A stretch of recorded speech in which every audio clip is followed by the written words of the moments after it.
قرآن کریم سے حضرت عثمان رضی اللہ تعالی عنہ کی محبت۔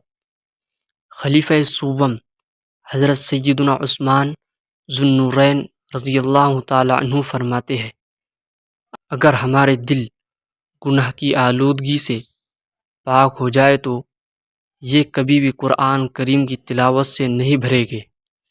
خدا کی قسم، مجھے ایک دن بھی ایسا گزارنا پسند نہیں ہے جس میں قرآن کریم کو نہ دیکھوں اور اس کی تلاوت نہ کروں۔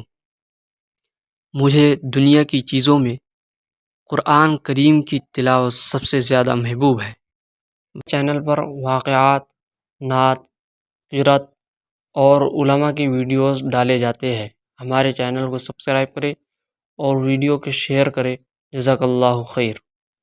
میں نے جو لوگ قرآن کو بھول جاتے ہیں یا ان کو قرآن یاد نہیں ہوتا، اس پر مفصل ویڈیو بنائی ہے، آپ اس ویڈیو کو دیکھیے اور فائدہ اٹھائیے۔